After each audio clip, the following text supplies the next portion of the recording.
I have a company, Wisdom in Minutes. We're very interested in bringing out the best in young people, very interested in developing talents and skills. And so I'm pleased today to talk with Jacqueline Samuda, who has a beautiful skill. She is a swim instructor, and she has come to that through many examples of trauma and trial and overcoming different obstacles.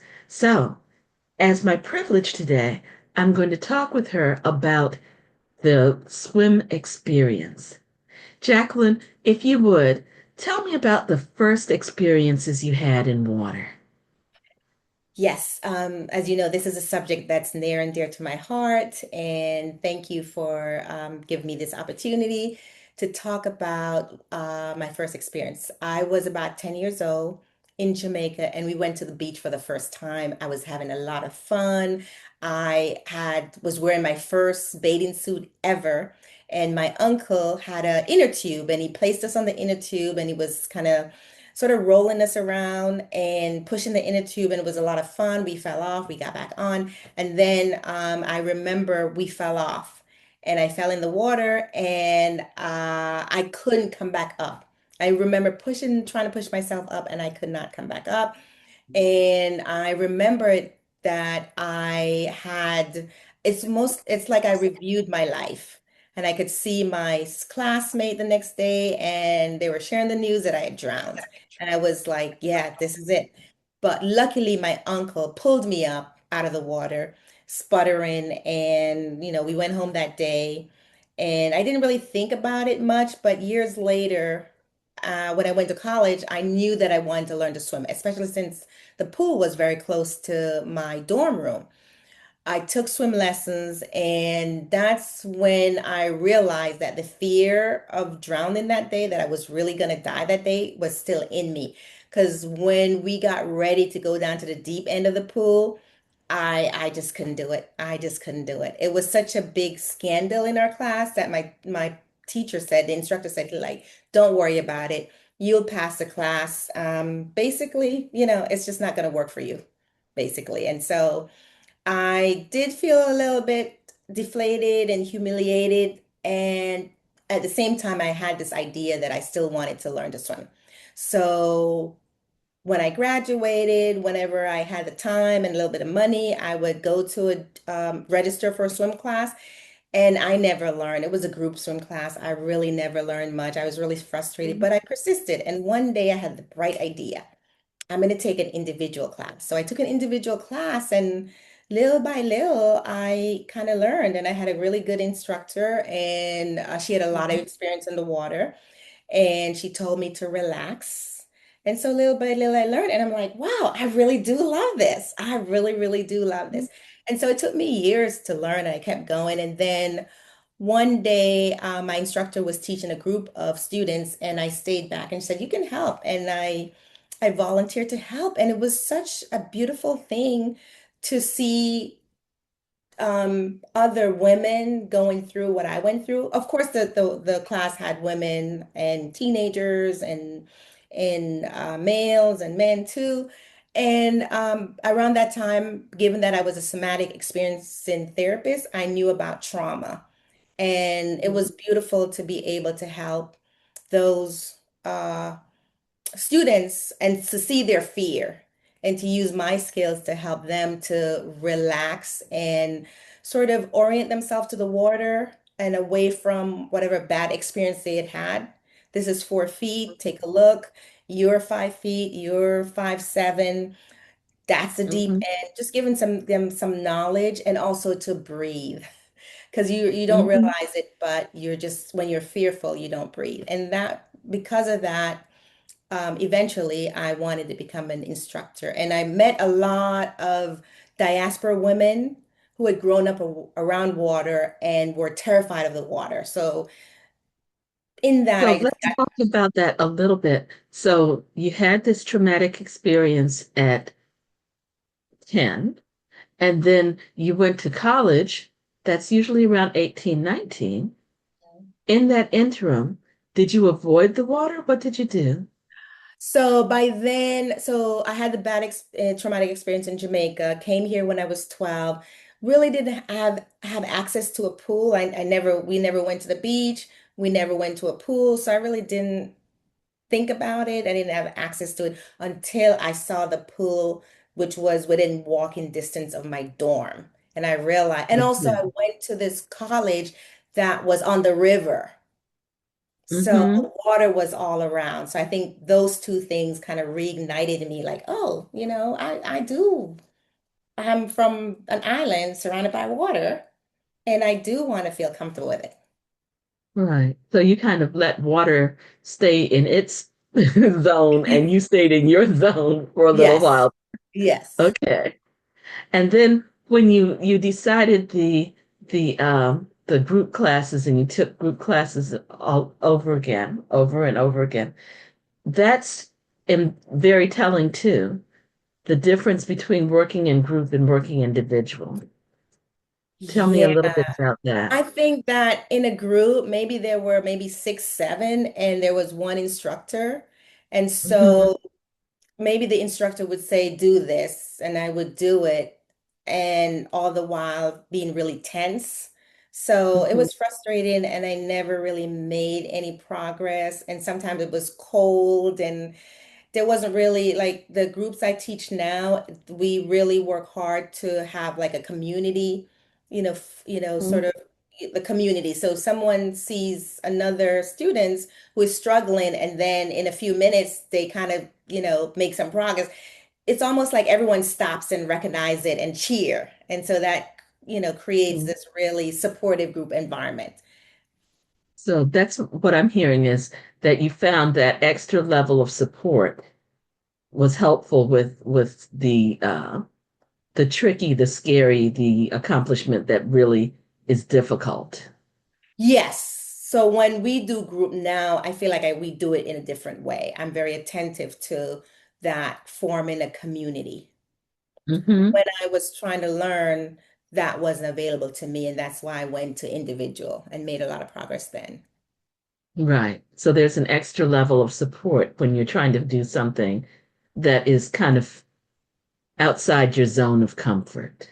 Yeah, I needed that support, and I think everyone benefits from that support. Yeah. And that's important to really recognize that, as you accomplish, as you strive towards something, whether it's water or something else, sometimes if it's far enough outside your zone of comfort, maybe you need a little extra support. Is that, Community to yeah, be seen and heard and know that, oh, someone is also, if you're in the water, which is a different element, it's nice to know that someone is also looking out for you. You're not there by yourself, too. So, there you go. Okay. And I remember that you were going through lifeguard training. So tell me about that. yes. What So made you decide you wanted to do that? Well, yes, I want to become a lifeguard because I wanted to teach independently. Because for many years, I would say 8 to 10 years, I was a volunteer, and it was just something that I was interested in and I did on the side. And then at one point, I thought, you know what, I really want to be able to teach independently, especially when I encounter all these.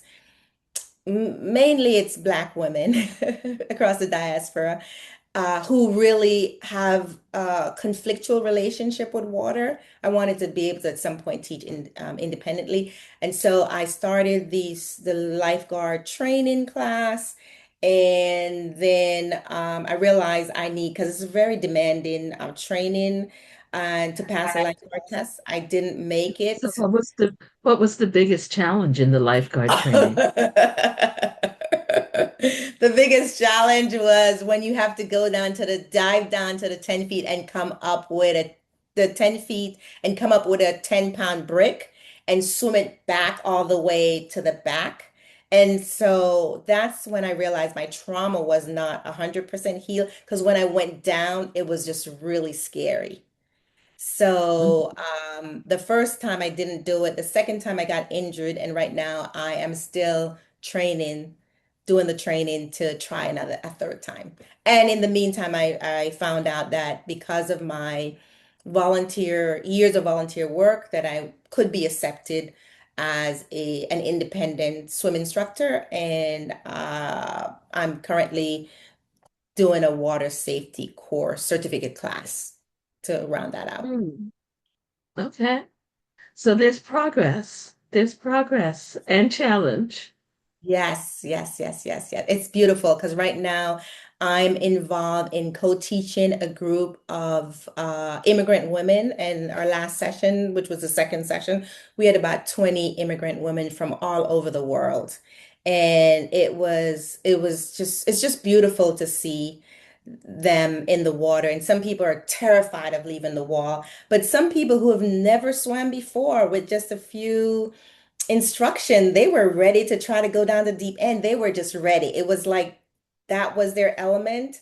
They had been separated forever from that. And now that they had the opportunity, it was, they were getting into it. And it's just been beautiful. So what do you think is the big difference? Is it about focus or is it about mindset or is it about community that gets people to jump and move forward as opposed to hugging on the wall? I think it depends on what kind of experience you've had with water. Like you've had a very pleasant, supportive, loving experience with reintroduction to the water because we come from water. And so different people have had different experiences, whether you saw something bad happened to someone in the water or you yourself experienced it or you just hear in Jamaica, we growing up, we don't have a nationwide program as they have in some countries to swim. So when you hear about someone drowning, then it does impact you and it could really mark you in terms of that's something to put your feet in, go to the beach, hang out, have fun, wade in a little bit, but don't try to do anything else other than that. Respect the water. Mhm. Respect the water. That's a good one. Mhm. Okay. And you have said use the term reintroduction several Yes. times. So tell us about the reintroduction versus the introduction. Well, Because in our people mother's think womb, of this differently. Yes. in our mother's womb, yeah, we would have been in water. And when I think they have, don't quote me in the information around there, but babies are very curious and they are very drawn to water and yeah, that for them being in and that's why they have classes where baby and me swim classes because it's just a continuation of them being in the water and they think that's the most ideal time for them to learn and they're very natural at it. Just definitely be aware of safety and never take your eyes off them. Yeah, Mhm. yeah. Yeah. Metaphorically, Yeah. reintroduction to water. Yes. There you go. And so do you feel that most people after a while, when under the right circumstances, that they feel like it's a natural thing? I don't know if they feel like it's a natural thing, or a lot of the women that I've encountered, they have always had this desire. And so, whatever part of that desire they can kind of grab, whether it's like, oh, when I go to the beach now, I can actually wade into the water and feel safe and comfortable because I know the rules and I know what to look forward to, and I know never to be alone in a body of water. So there's always something that I encounter in these women, and it's very different. Some people Okay. want to go scuba diving. Some people want to go scuba diving. Some people just want to be comfortable wading in more or just taking a few strokes in there and not just be Yes. confined or just terrified. Yes. Beautiful. Thank you. Well, thank you so much. I think it's been a lovely conversation. Well, thank you for the interview. Okay. Uh,